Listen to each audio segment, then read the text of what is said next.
यानी सब जगत में किसी किसी बातें करते हैं मीठी मीठी। जो चतुर पुरुष होते हैं, बहू आई तो कहते हैं भी हमारे घर में लाइट आ गई, लक्ष्मी आ गई।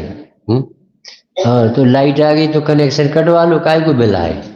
क्योंकि वहां बातें ऐसी करता है मीठी, और उसका भाव समझता है क्या क्या। तो कहते हैं हे भगवान, प्रशस्त वाचस, अच्छी अच्छी मीठी बातें करने वाला चतुरा, चतुर व्यक्ति है, और कसा ऐसे जल रहा है। दो बातें विरोधी करने ना इसको कि बाहर से कैसा बोलता है मीठा, कैसी तबीयत विकास में। अरे भैया, शरीर तो शरीर है, और लगा ही रहता है। तो अपन तो भैया ज्ञाता भाता बड़ी पुरुषों की बोली, और वेदन काय कर रहा, अरे अरे मर गए मर गए। तो ये तो कौन से साथ छल कर रहे। अरे लोक में भाषा भले अच्छी बोलो मीठी बोलो, पर अंदर से छल करोगे ना तो संसार और बढ़ जाएगा ही। क्या तो जिनवाणी में ऐसी बातें हैं, व्यवहार की निश्चय की ऐसी बातें, और अज्ञानी उनको मखौल बना। अभी शिखर जी में रजनी भाई ने याद दिलाया, उन्होंने कहा कि अनादि सिद्ध लिखा। तो एक व्यक्ति ऐसे आ गए हैं, वो कहने जीव कभी संसार में आए नहीं और सिद्ध है। अब स्वामी जी को इसका रहस्य पहली गाथा के अर्थ में खोलना कि अनादि सिद्ध है, इसका अर्थ क्या लगाते थे। बिना आराधक के सिद्ध हो जाए ऐसा कभी संभव नहीं है, परंतु कब आराधना प्रारंभ हुई नहीं बता पा रहे हम, क्योंकि अपने पास ऐसा सर्वज्ञपना नहीं है। ऐसा कहना पड़ता अनादि से सिद्ध है।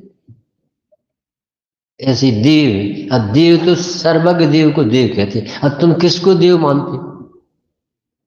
अपने लड़के का नाम सर्वज्ञ रखा और वो क्या कर रहा है, लेफ्टिंग है सर्वज्ञ। क्या क्या क्या कर रहे तुम दुरुपयोग।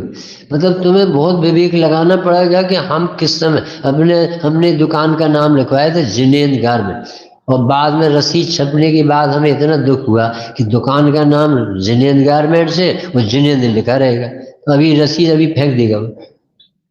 फोटो उसमें छपवाता पेपरों में, उसे शर्म नहीं लगती कि हम कौन से नरक में जाएं। ये बहुत छोटी मोटी बात नहीं है। पंडित जी साहब कहते थे इतना अतिरेक हो रहा है, दुरुपयोग हो रहा है धर्म का, कुछ भी बैग देना और उसी में भगवान का नाम पंच कल्याण नेमिनाथ और बैग रख दिया सब। देखो तो धरती में सब अच्छे अच्छे सूत्र, और इसे डर नहीं लगता। असल में मिथ्यात इतना तीव्र है कि पाप करते हुए भयभीत नहीं, ऐसा लिखना पड़ा कि चतुर ये बातों में चतुर है और ये दुर्गति में जाए, कसाय से जल रहा है। भगवान को खिलवाड़ और धंधा नहीं बनाना, ये भाव के अभाव में वर निमित्त बनाना है। वीतरागी भगवान का दरबार सर वीतरागता के पोषण। अभी समझ जी का जो वहां पर जो बसती बनी है, उनने एक भी चीज ऐसी नहीं लगाई जिससे तुम उसे देखने में लगो। सिर्फ सीमंदर भगवान बैठा ले और नेमिनाथ पास नाम आए कि तुम सिर्फ भगवान देखो और वही बताना। ये यहाँ वहां की बातें बनाई और तुम्हें उसमें दिमाग बढ़ता है। तो ये अपन सबको चतुराई के लिए बताया कि बातें करना आ जाता है और कसाय से जलता रहे, क्योंकि इसने भोग का साधन बना लिया धर्म। रागद्वेषियों को देव कहता। तो कभी भी भगवान की चीजों को, जो शास्त्र गुरु को, ये बहुत दुर्लभता से मिली। आप पुराना इतिहास देखोगे तो निगोद में कैसे सड़ते रहे, असैनी तक पता नहीं चला, सैनी होने पर तीव्र कसाई को पता नहीं, व्यवहाराभासियों को पता नहीं कि क्या लिखा है। ये तो निश्चय की बात सुनने वाले मिलते ही कितने से। अभी दुरुपयोग करेंगे तो कहाँ चला जाए। ये लगा प्रशस्त बातें करना आ गया, भगवान की बातों को आधार बना लिया है, और ये अपने जल रहा भीतर से कसाई।